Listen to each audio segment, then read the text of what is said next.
For the record, could you state your name and the organization that you represent? My name is Thio Li, and I'm a professor at the National University of Singapore, Faculty of Law. Thank you.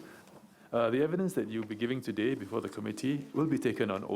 If you so desire, you can take an affirmation. The clerk will now administer the oath. I, Thio Li, swear that the evidence which I shall give before the committee shall be the truth, the whole truth, and nothing but the truth, so help me God. Thank you. Please be seated. Welcome to the public hearing on the Select Committee on Deliberate Online Falsehoods. The focus for today's evidence gathering session is for us to put questions to you. You have taken a solemn obligation to answer our questions truthfully, and I'll now call on Minister Shanmugam to begin the questions. Morning, Dr. Thio. Thank you for the written submissions.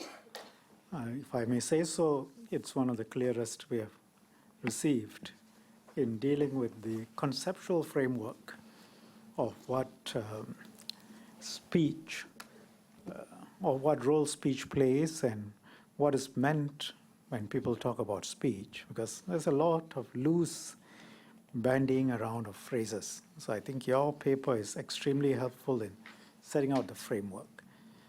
If I could invite you to pick up your submissions and look at paragraph 2.6.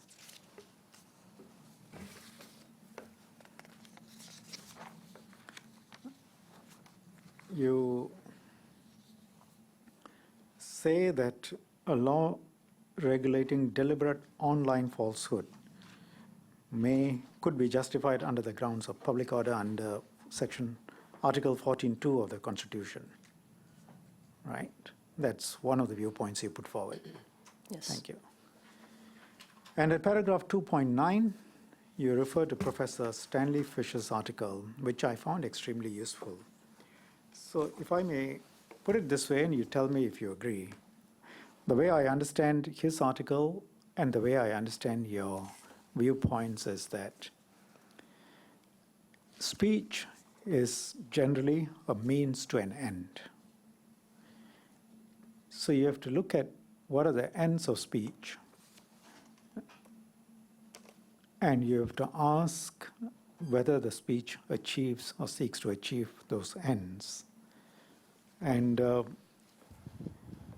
you can, when you add the word free to speech, free speech, what you're really talking about is that speech can cover, you don't quite say it, but I think it's implicit, a range of different types of speech.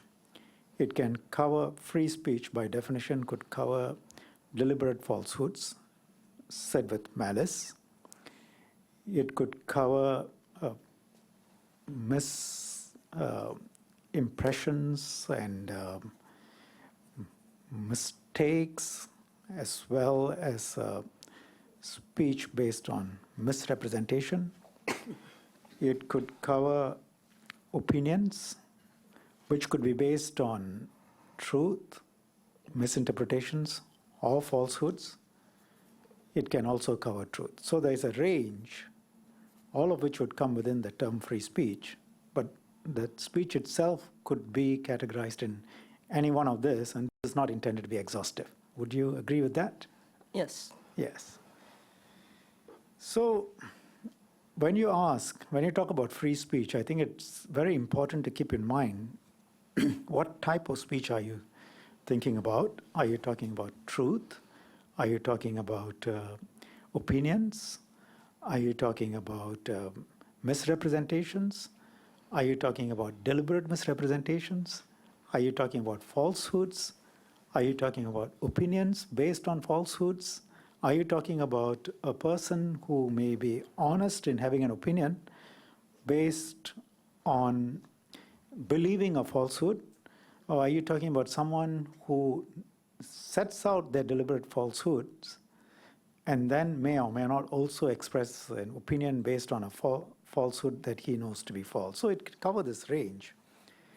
And so society has got to ask, what is the purpose of the speech? What type of speech are we talking about? Just to say free speech by itself doesn't aid us. We've got to ask, what is the type of speech we are talking about? And what is the aim of that speech? Would that be correct? Yes. Thank you. And you say in paragraph 3b, I got it correct. Yes, paragraph 3b,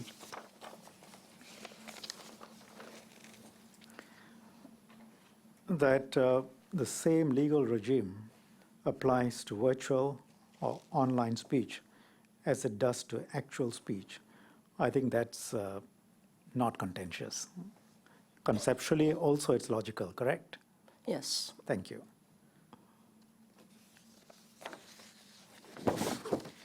Now, 4.2.1, sorry, 4.2, paragraph 4.2, you then set out the justifications for safeguarding free speech. And this is very important. The reasons why you protect free speech is to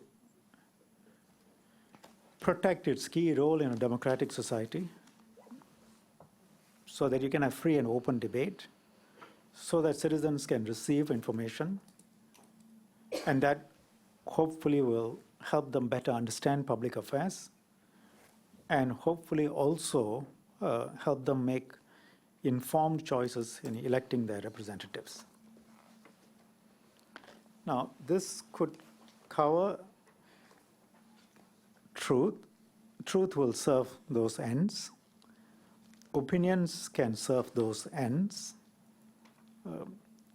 This is not what you say, but I'm suggesting. And even legitimate opinions based on misinformation, and even legitimate opinions perhaps even based on falsehoods, could serve all of these ends. Because somebody could express an opinion based on a falsehood, but which he believes, but by expressing it, then there is an opportunity for someone else to correct it and better enhance debate, correct? Yes. Now, it is highly questionable whether deliberate falsehoods, a person who deliberately puts out a falsehood,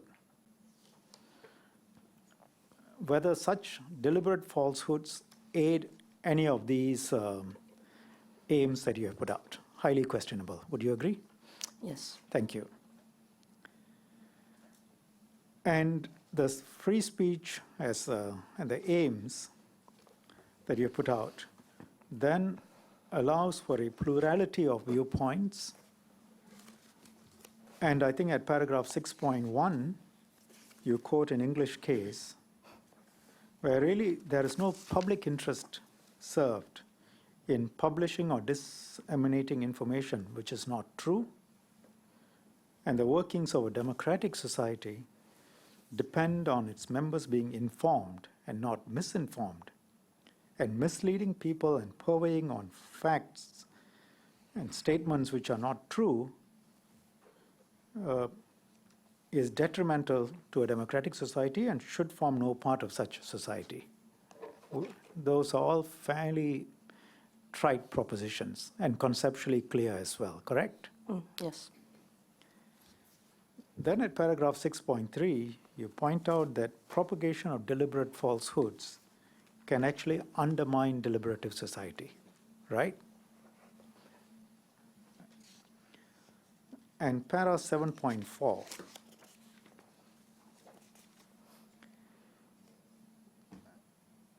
really, the point is not, as it is often portrayed, free speech versus regulation, but whether deliberate falsehoods ought to be regulated or not to be regulated, correct? That's probably a clearer way of looking at the issue. Yes. Thank you. And as we discussed deliberate falsehoods, we are not even talking about the newfangled, not so newfangled things like bots, avatars, and fake accounts, which add a completely different dimension to this discussion, correct? Yes. Paragraph 10.5, can you maybe give us a short sort of explanation, assessment as to why the marketplace of ideas concept is undermined by deliberate falsehoods? I think when we look at the concept of free speech, what's often forgotten is not just should we or should we not regulate it, but we also have to ask the question whether it's constitutionally protected. So part and parcel of that will involve an inquiry into the purpose of the speech, what function it serves. So if the two major theories are truth and protection from the perspective of democratic self-government, the conventional theory, the dominant theory, is that of the marketplace. And it's my view that this is a theory which was formulated primarily by American judges in the early 20th century, prior to the digital age. So while I highly value free speech as a method of democratic accountability, I question whether or not the marketplace metaphor is adequate. I don't think all the ideas are wrong, but I doubt that they're adequate. Firstly, if you have a marketplace, and this is a kind of capitalist mentality, the idea is that everybody has access to the market. And it's true with the internet, everybody can have their own blog and they can express their views. But if one looks at the scholarship in the area, it's not a question merely of expressing your views, but how many people actually read your blog. So what I'm saying is, while there may prima facie be equal access to the marketplace, there is no equality of influence in cyberspace. So in that context too, because the debate is not happening in real time, there is not necessarily the interchange and the cross-examination that can happen while we have debate. So that's one major failing. There are other things as well. I'm not sure that you want me to go into it, but I have 4 major points to make with respect to the marketplace. And I've tried to summarize them. There are 4 I's, as it were. Yes. The first I is basically the idea that we must understand the assumption behind the marketplace is citizens who are rational, who want to engage in deliberative democracy, and who have a degree of civility and good faith. And while I think this is certainly something we should aspire to, I'm not quite sure it exists. So the 4 I's I have firstly are this. Firstly, sometimes you can have hearers who are impetuous and undiscerning, which means they receive information without any critical filter, and they are swayed more by quick sound bites than sustained argument. I do not think this necessarily helps democratic debate, particularly if one is very gullible. You receive a tweet and you retweet it without checking. There's no need to check because you're not espousing a view, you are parroting a view. That's the first I, that you could be too impetuous. The second I is the fact that sometimes you have ideologues, and they're not interested in debate at all. They're only interested in advancing their point of view and frequently shutting down alternative points of views. So we are all familiar with cyberbullying tactic, and rather than promoting free speech, it may actually squash free speech. We could also have, in the context of Singapore, which I think is a major worry, we have sensitive racial and religious situation.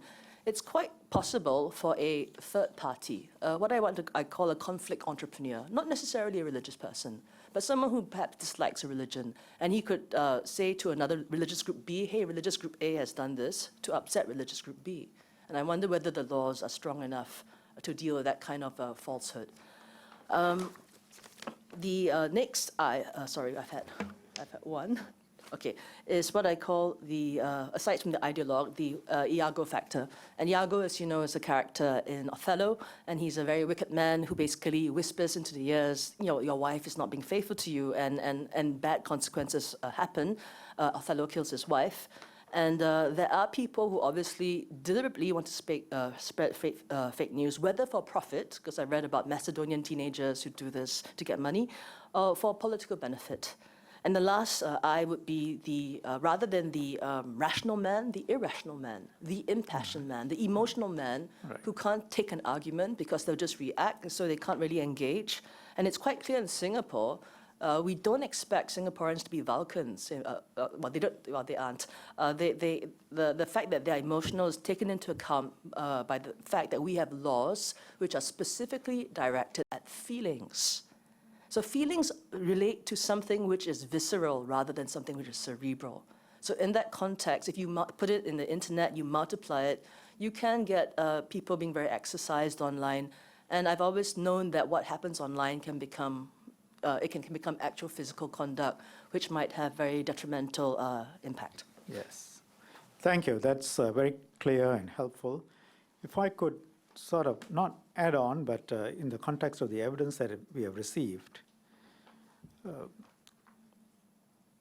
taking your framework, It is now possible for people with mischief in mind to put out deliberate falsehoods and multiply it through a variety of technological means, appealing to people's feelings and getting them to believe that it is the truth.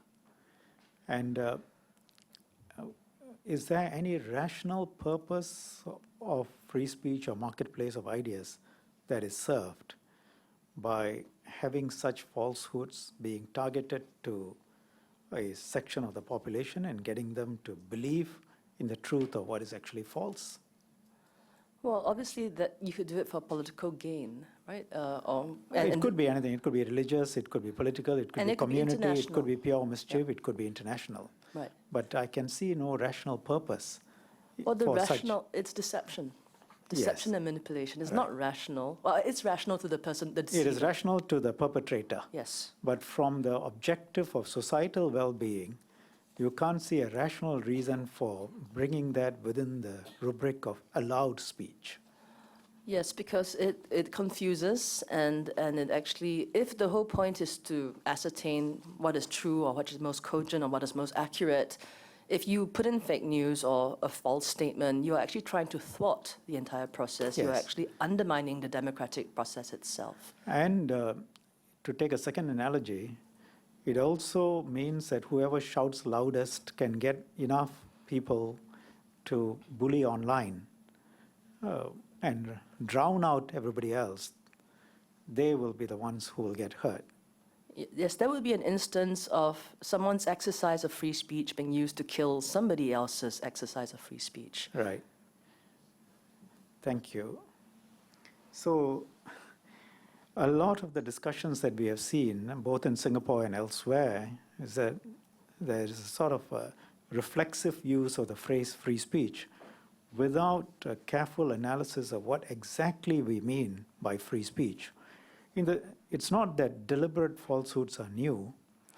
In the past, there were also deliberate falsehoods, but the means of propagating them were not so diverse and not so deep, and the traditional means of by which news was delivered had a mechanism for mediation, had a mechanism for somebody to look through and put in some standards of truth, which is now missing.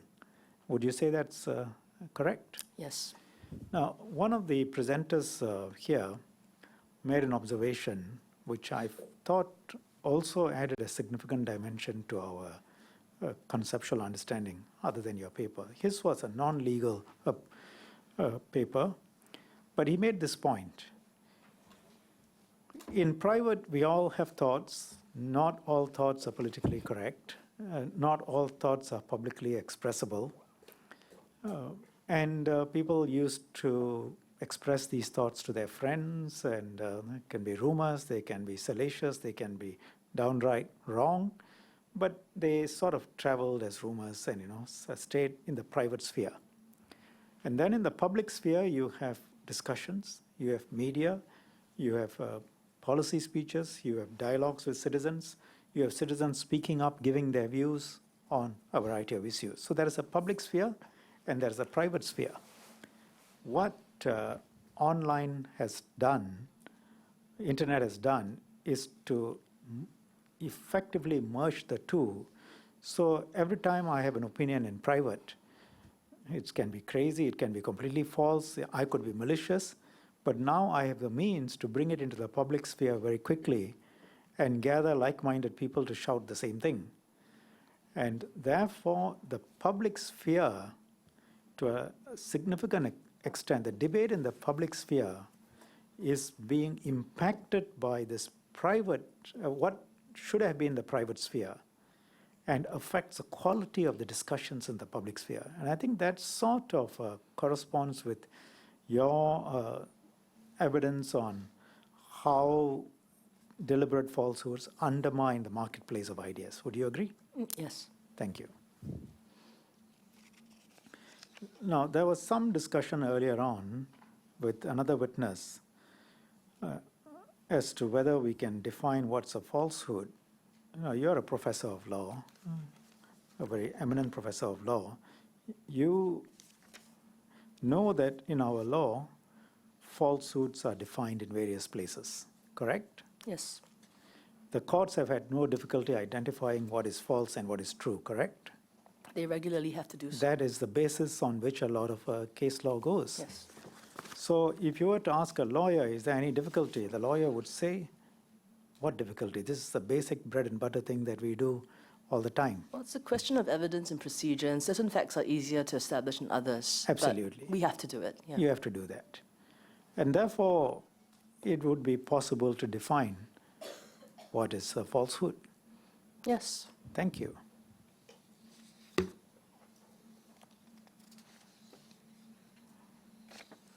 Can I take you to 10.6.1?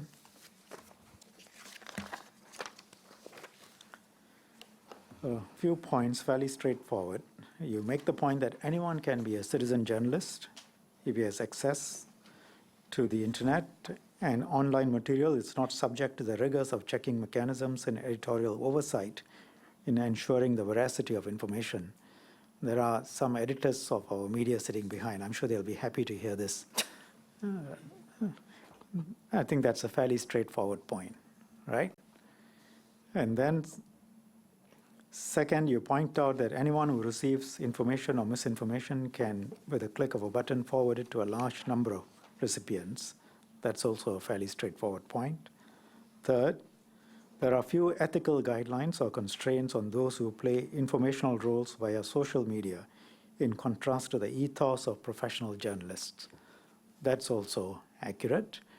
And indeed, that I think goes back to the point I made earlier about the private sphere and the public sphere, correct? Yes. And then 10.6.2, too much information, hearers and discerning the wheat from the tares. I think that's fairly obvious. We heard evidence that part of the tactics of those who deliberately disseminate falsehood is actually to flood you with so much information and so as to sow confusion, and you no longer know what is true and what is false, and you become cynical. Yes, and I might also say that if you hear a falsehood and you take the time to rebut it, say for example, in the context of election campaigning, even though you do have the ability to articulate your side of the truth, the trouble is that you have to take effort and time, and we all know that effort and time is a finite resource. You can actually divert attention away from more substantive issues. Yes. In addition, unfortunately, it appears that truth doesn't sell as well as falsehoods. That is unfortunate. Yes. And truth comes a little bit later, following falsehoods. And we heard a very interesting evidence last week on a number of reasons for why the truth, first of all, reaches a very small proportion of those who receive the falsehoods. And second, those who hear it approach the truth with their own biases and therefore often discount it. And somehow hearing the truth reaffirms the falsehood. So these are psychological heuristic tendencies, and we live with the world as it is. Then you, at 10.6.3.a, you point out that the falsehoods can actually damage the sense of solidarity and common identity and sharing of a range of common experiences by citizens. Whereas what the long-term health of a society needs is indeed a sense of solidarity, common identity, sharing of a range of common experiences. That's correct, isn't it? Yes, I think when we talk about democracy, it's not just about robust debate. It must also be sustainable, which means there has to be trust and relationship. Yes. I think Singapore emphasizes that a fair bit. Right. And the various respected international and local surveys on trust put Singapore quite highly, both in terms of trust between communities, trust on government, trust in the media. Here I mean mainstream media. We score much better than many other countries. And indeed, if one were to try and weaken our society, one of the things you will aim at is to destroy their trust in the first place. You also point out in 10.6.3.b that it's necessary for citizens to engage with a range of representative views of issues of common concern. And again, deliberate falsehoods seek to undermine that process, correct? That's right.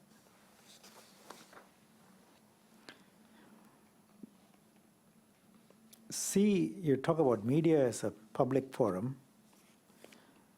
Again, these are the points where the mainstream media operate as a public forum, exposing people to a wide range of speakers, unanticipated topics, exposing diverse viewpoints to diverse public, which you don't get if you just go online. And it's particularly worse if you get exposed to very impactful falsehoods. Would you say that's correct? That's true, because we can customize what we want to listen to. Yes. And subparagraph D, you also point out the importance of maintaining a public square, a common domain for citizen interaction. And again, I think deliberate online falsehoods, if they take root, can damage that public square as well. Yes. I think the creating a fragmented communications universe we discussed. I think balkanization is something that we also have talked about, at least impliedly. And then you talk about group polarization, alienation, and disharmony. So you say that although the internet has the potential to be a virtual extension of the public square, the online speech can also undermine the public square and cause alienation. Then in the next paragraph, you talk about how vulgar, vicious attacks, which pass off as conversation, can actually become conversation stoppers, which chill free speech, and how the internet can be a breeding ground for extremism. And in the next paragraph, you talk about campaigns to harass individuals through hate speech, undermine societies by inventing false crises, online echo chambers and silos. All of this bring out quite vividly how the very essence and foundation of democracy and very essence of free speech, in the way most people understand it, can be destroyed and damaged by falsehoods. Correct? Yes. And the only difference between virtual falsehoods and real physical world falsehoods is that online falsehoods have a much greater reach in this digital age. Yes, and I would also point out that these public spaces are qualitatively different, because if you have, it's what I call the town hall idea. If we sat down and debated an issue, I could see your facial features, you could see my reaction. If I roll my eyes, that's a kind of non-verbal speech. You don't have that in the internet. Yes. Things, 3 steps removed, and therefore without those kind of filters and self-restraint, the very worst impulse can come out of people. There's a lot of great ideas online, but it's a very mixed bag. You have great ideas and also pretty perverse ideas as well. And we don't have the human factor to kind of moderate how we communicate. Right. And you spoke about elections and politics, but really the comments you have made apply to all aspects of organization of any society. It applies to the way you organize as communities, our religious groups. It applies to day-to-day working lives of people. It can apply to corporations. So it pretty much pervades every sphere of our modern life. Yes. Thank you very much, Dr. Thio. Those are the questions I have for you. Okay, if there's no further questions, Professor Thio, thank you very much for your participation and your presence here before the select committee process. We'll send you a transcript of today's events. Make any corrections that you think there and send the transcripts back to us. Thank you very much once again.